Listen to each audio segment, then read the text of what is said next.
Wasn't supposed to go this way. When I met you yesterday, I didn't need you next to me. So last video we talked about our garden plan, and we talked about some of the things that we like to start from seeds and why, even though there are other options available to us. Primarily because we like to start things from seeds. Well, there's only two things I start indoors: peppers and tomatoes. Why? Because the growing season for spring in Texas is quite short. Between the average last frost date of March 15th and the time when nighttime temperatures get above 80 degrees, in which case tomatoes will no longer set fruit, can be very brief. And that means you might not get any spring tomatoes or peppers unless you get a head start. Why not use transplants? That's certainly an option, right? Well, because in some cases I grow things that are not easy to find. Right? This tomato, Amana Orange, or this Green Giant, are varieties that are not commonly available at the garden center.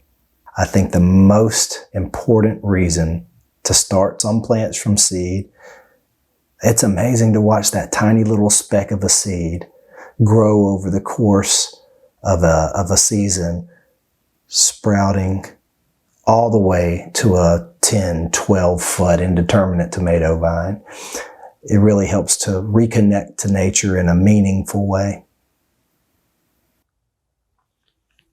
All right. Well, now we've got some seeds in. Next thing we've got to do is get those seeds in some dirt, right? I prefer some good seed starting mix. The key is you want something that's loose so that those young seeds can take root easily. So I actually pre-moisten my soil before I put it in the trays. I'm going to start by opening one of these bags here.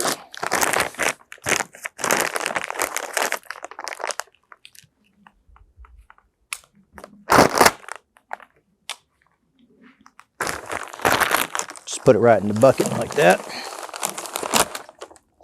This soil is really, really nice and fine. That's what you want with a good seed starting mix. So let's get the moisture next. Now you'd be amazed at how much water it takes to actually saturate something like this. The key is you don't want it sopping wet, but you want it moist enough to where you won't have to water for the first little bit. Set this aside, and you're just gonna get in there. You're going to work that. It's going to take a little bit of doing. Making sure that you got a lot of moisture well distributed in that soil. See how that's nice and wet, but still crumbly, not soggy if you squeeze it. Water doesn't come pouring out.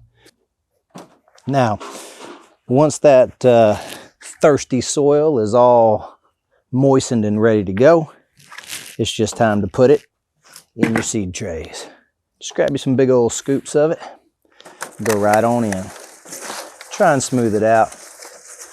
You don't want it to be tightly compacted in there because, again, remember, we're trying to give our seedlings the best chance of sprouting and searching those little roots out into the ground. But at the same time, you don't want to have a bunch of big air pockets in there that could leave those hungry little roots wanting more. Very good. Now you could use spades and shovels and spoons and all sorts of things to get this done, but God gave you the greatest gardening tools ever created right here, and that's your hands. All right. Your mama's gonna be real pleased with me when she finds out what a mess you are. There you go. That should do it. Let's go on inside and start putting some seeds in. All right. Now it's time to sow these beautiful seeds. The very first thing we're going to need to do is label them because, honestly, although I love a garden surprise, it would be nice to know when I put that transplant in the garden that it's going to come up as a Cherokee Purple or a Green Giant. So one down-home hack that I've used almost my entire gardening career. I get tired of trying to find gardening labels. They're surprisingly not that easy to find. I imagine you could get them on Amazon pretty quickly, but then I have to wait on them to be delivered, so I do this. I just take a little Solo cup,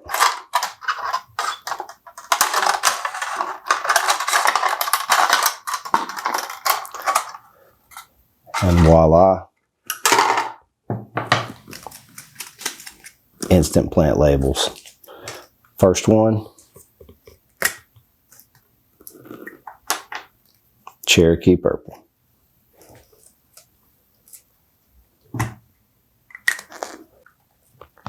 All right. Tomato seeds are little bitty guys, as you can see here. And so I've always had trouble with my clumsy little fingers to get these picked up and put exactly where I want them. If that's a problem for you, one trick that I've often used is one of these sharp little bamboo skewers you can pick up at the grocery store. These guys are pretty amazing because watch this magic trick. Dip it in a little bit of water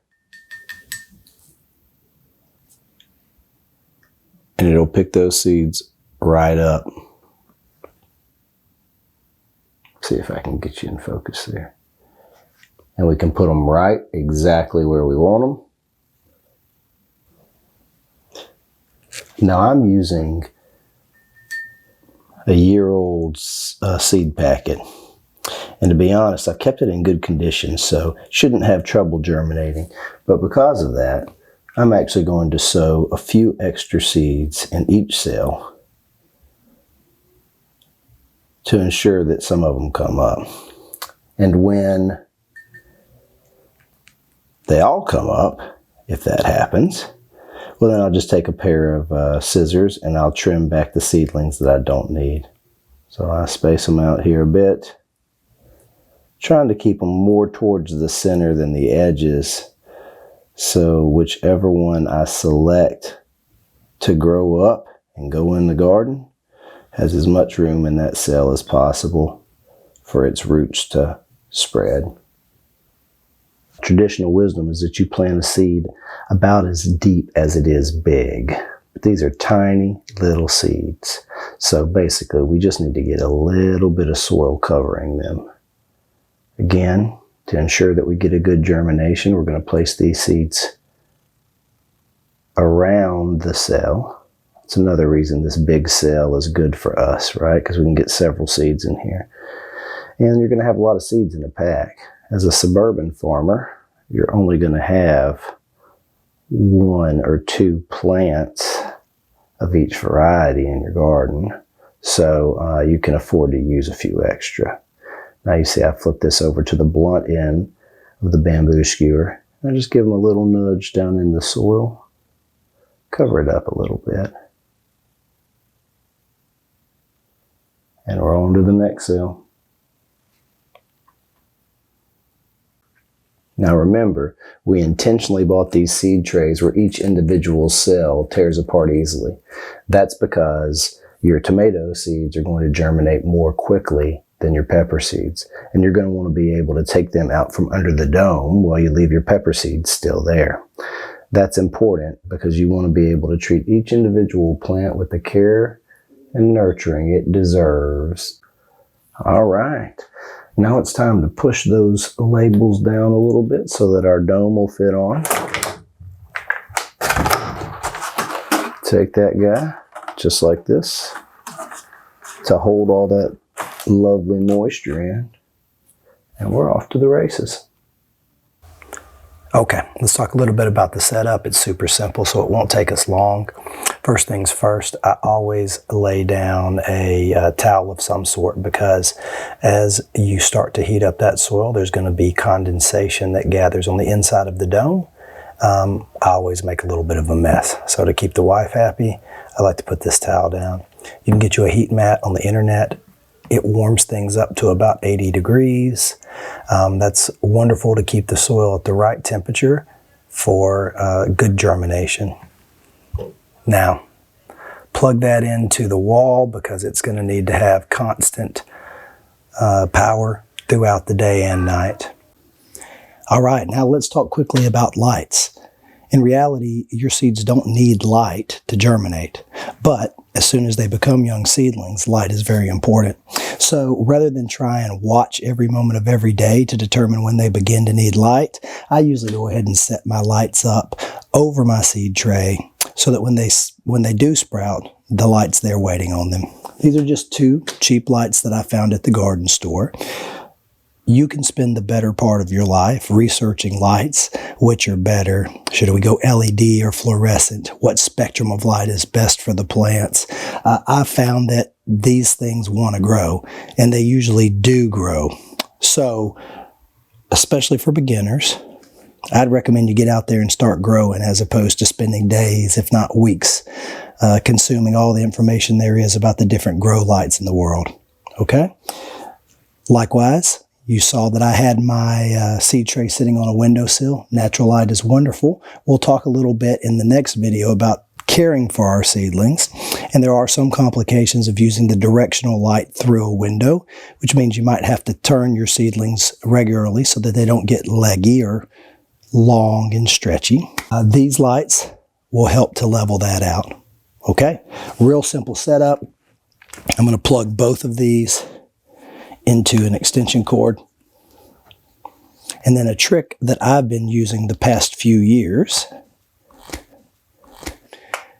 is one of these relatively inexpensive smart plugs that you can buy on Amazon or Target or Walmart.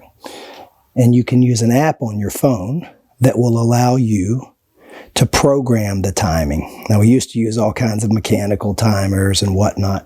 This is real easy on the app. I can turn it on and turn it off at certain times of the day. We're going to set it for a 14-hour day. Obviously, in February in Texas, we don't have that duration of daylight, but we're trying to prepare these seeds for the springtime and the longer days. We're trying to ensure that they grow big and healthy before we transplant them in the garden. So that's what we'll do. So the extension cord into the smart plug, into the wall, and that's it.